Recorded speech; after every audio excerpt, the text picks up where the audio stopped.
wide open spaces, nature's beauty, and the Arctic's vast regions covered with snow through most of the year.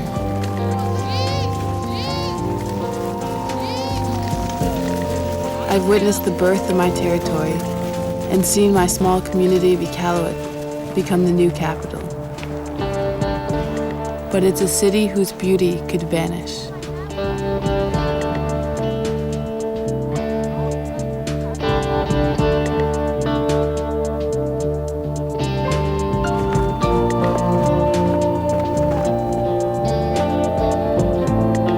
With its 7,000 inhabitants, the city of Iqaluit is the region's only metropolis. Since it is situated on Baffin Island, far from urban centers further south, all materials must be brought in either by plane or by boat. And since transportation costs are so high, it is unlikely anything brought to the island will ever leave it. Without any genuine recycling program, everything ends up at the dump.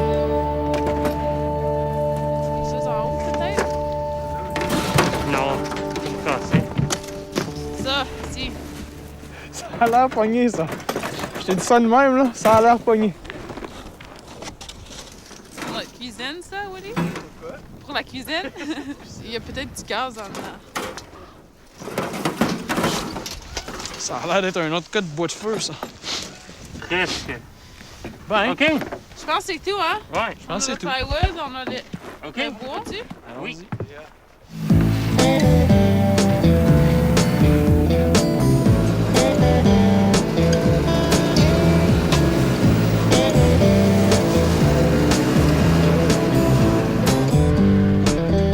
Unhappy with the environmental situation, 3 of my friends and I had the idea of building a cabin using only recycled materials.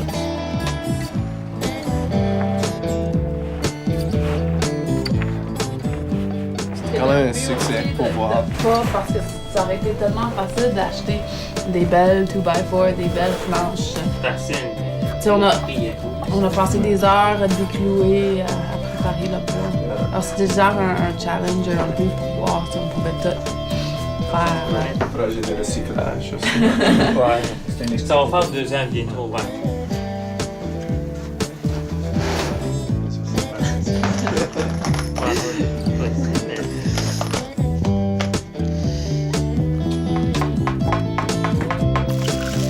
Chocolat chaud, tout le monde? Oui. Je crois que c'est commencé quand j'ai venu ici, j'étais chômeur. C'était une solution, puis mi-temps pour pas payer le loyer. En fait, c'était toutes des affaires au dépotoir. Ben, on a Des affaires qui allaient se rendre au dépotoir. Je pense que la meilleure chose qu'on a trouvée au dépotoir, c'est nos ouais, c'est fenêtres. vrai, les fenêtres, on les trouvait au début. Et Parce la- qu'avant, ils les cassaient pas. Excuse, les fenêtres. Non, c'est le marbre. Ça fait pas long qu'il n'y a plus de place au dépotoir. Il y a déjà L'été passé, il y avait... Avant que j'arrive, là, tout le monde passe leur temps à me dire que c'était un trou il y a 5 ans, c'était un trou il y a 5 ans, puis maintenant c'est pas loin d'être le plus haut sommet à Iqaluit. C'est un peu... Les clôtures sont pas tellement rouges. Si tu regardes du hauteur du pile, puis les clôtures, puis comme tout de suite le vent qu'on a, ça fait pas de différence, c'est ça. Comme les choses légères, les sacs à plastique, toutes ces choses-là, ils s'envolent. Puis il n'y a pas d'élimination qui peut se faire nulle part. Puis ça fait qu'on se ramasse avec des sacs du Nordmart qui volent sur la toundra, même quand t'es à mi-chemin entre Payne puis ici. Ça fait que tu te ramasses avec toutes sortes de cochonneries partout. Oh, there's a bin right there, look.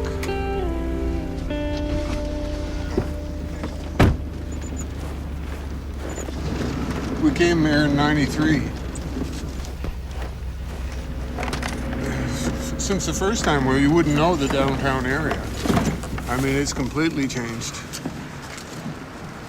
So up here, it's imagination and if you get a desire to work and get involved, roll up your sleeves and do it. You can do something.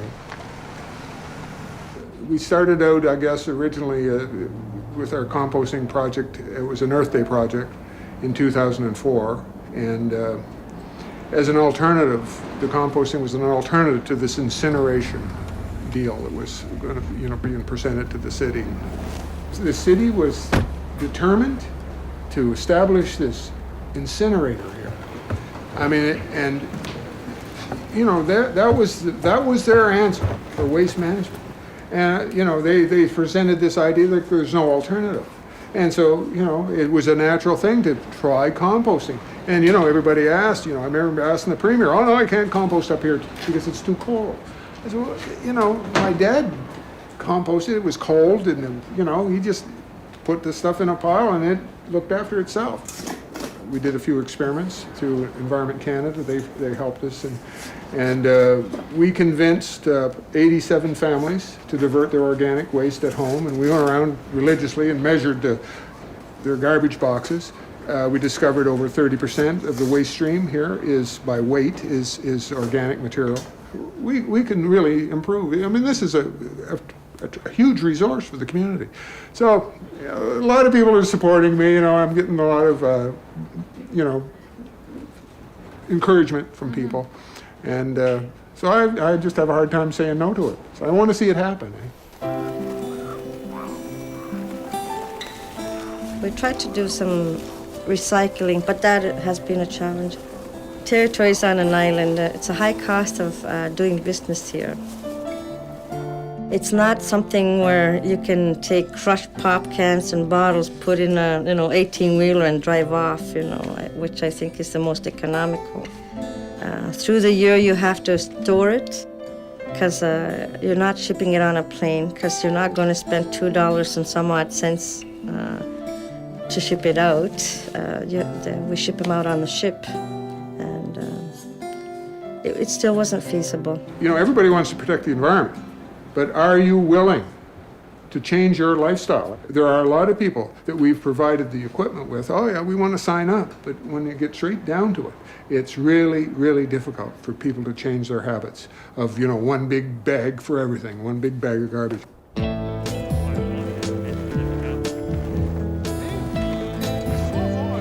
C'est pas juste le dépotoir qu'on a en ville maintenant, mais il y a tous les dépotoirs quand l'armée était ici, quand la ville a été créée.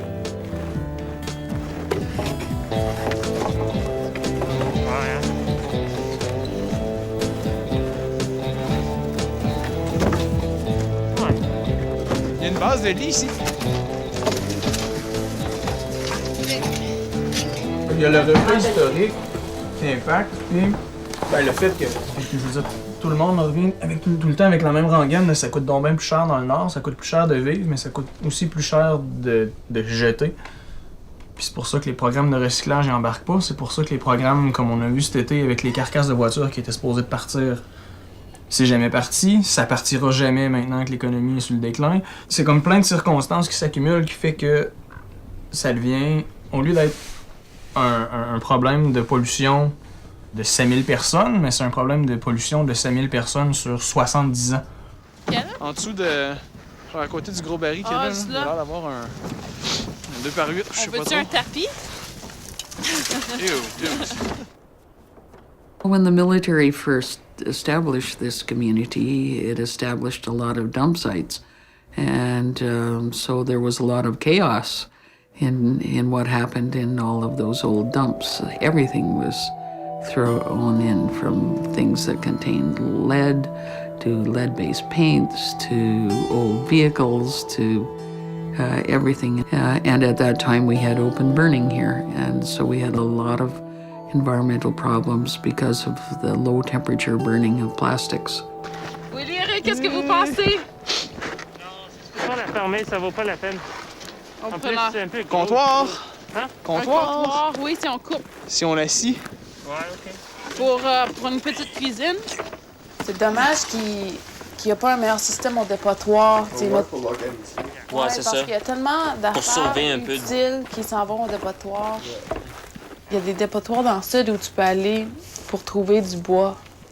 Si le dépotoir fait le meilleur job de mettre tout le bois qu'on peut réutiliser dans une pile, il y a des sofas, tout rentre au dépotoir. Ça prend des gens qui restent au Nunavut. Quelqu'un qui a de la drive, ouais, c'est ça. Ça prend qui des... sait qu'il va être ici pour 10 ans, pour 15 ans. et qui peut commencer un programme. Parce que souvent, tu vois des gens qui arrivent, ils ont plein d'idées, ils commencent, après ils s'en vont. Et il y a personne qui continue le projet.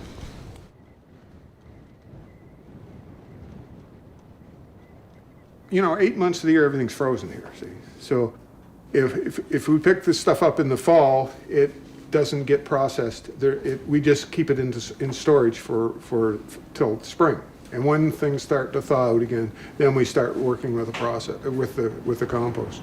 And over the 4 months that we have above zero here, we are able to produce, and we've proven this to a lot of people's surprise, a Class A compost. That's the resource that we have here. I worked out the numbers. Like, we're producing about 5 tons of finished compost. There's such a need for this, for organics material in our community, you know, to cover up all the sand and gravel, and there's so many dusty areas, and the community can really turn green.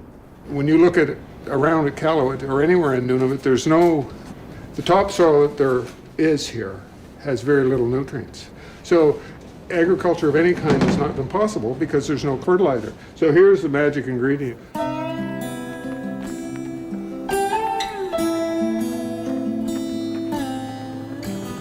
There are many historical traumas that exist within the population in Iqaluit. At the same time, we've got this new level of people who are come here only for a short time and want to just come here, do what they have to do, and then move on. So there's a lot of issues that are going on in our community, social tensions, social conflicts. But one of the things that we have to be aware of is that when people are worried about housing, or when people are worried about where they're going to get their next meal from, or where, are they going to be safe tonight? When people have these kinds of issues in their lives, it's really hard to think about things like the environment, like education, like long-term planning. So there's a lot of things going on in our community that make the environment get pushed to the side sometimes.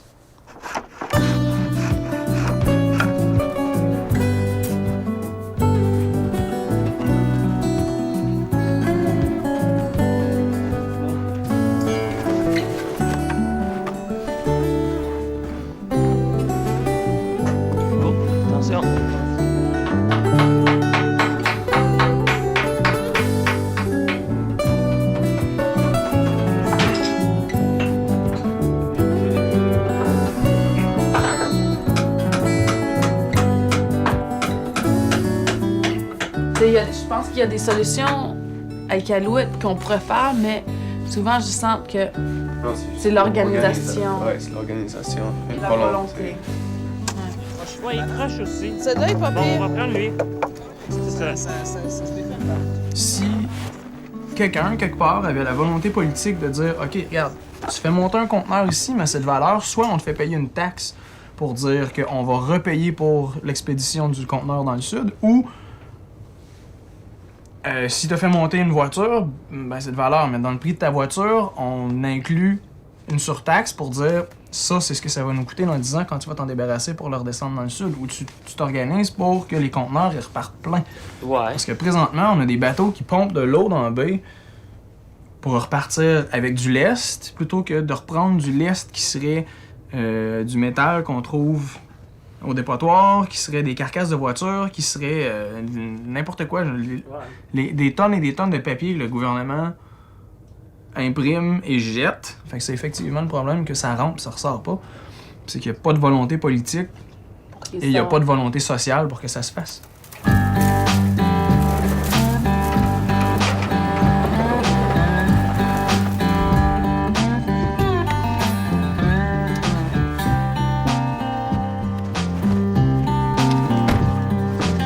The biggest part of this is doing the collections, you see. And it's really the city's, you know, we're doing this job for the city. We're picking up their garbage.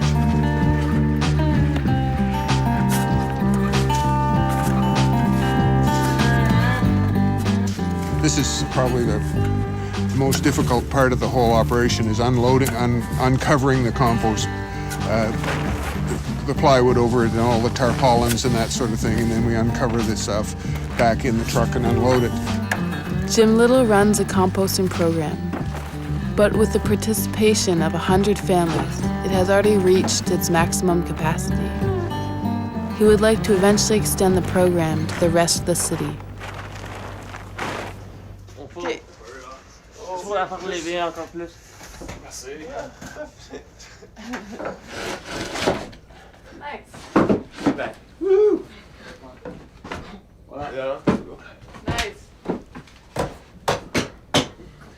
On a tous grandi avec des programmes de recyclage dans nos villes. On a tous grandi avec des programmes de compost dans nos villes, ou pas loin, où on entendait parler. Puis il y a tellement de monde dans les gens de notre âge qui en ont rien à cirer. C'est un réflexe de tirer à poubelle. Puis c'est pas... Il y a beaucoup de... Si c'est un effort supplémentaire de faire le pas de plus que ça te prend plutôt que de le mettre dans la poubelle, que tu le mets dans la canne de recyclage ou que tu mets dans ta poubelle à compost, déjà ça c'est beaucoup, mais il y a aussi des gens qui s'en contrefoutent. Il y a du monde qui c'est comme... Whatever,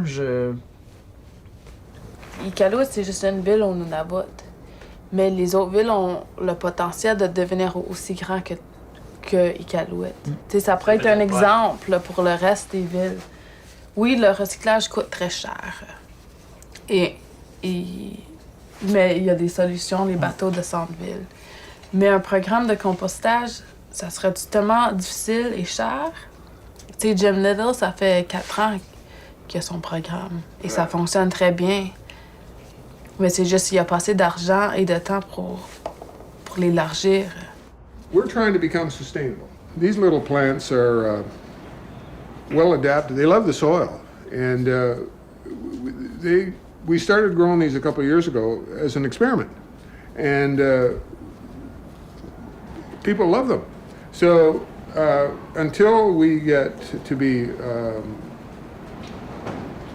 bigger, we're looking at this as a possible way that we can become financially sustainable, because we don't want to rely on handouts to keep us going. The real opportunity for us to become sustainable, of course, is for the city to initiate a citywide composting program. We know that 30% of the waste stream is organic and can be composted into a very valuable resource. And if the city realizes that,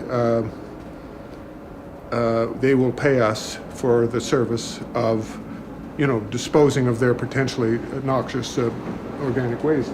They got to do something. I mean, really, they know that this is not a problem that's going away.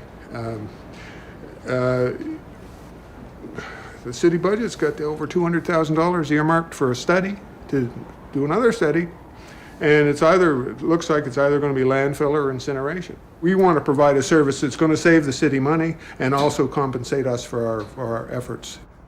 Jim Little has asked for funding from the city. While he waits for the answer, he and his son spend their Saturdays picking up organic waste, not to mention the hours they spend composting. We have nearly finished building the cabin. The project is a success. The time spent at the dump has helped us understand the extent of the environmental problem in Iqaluit. Ça va être un lit ici et 2 autres lits ici. It's a problem that won't go away by itself. Though there are different options and people like Jim Little to give us hope, the city still has taken no major steps. The temporary dump is used beyond its capacity, and no viable solution has been brought forward. We have ignored the problem for too long.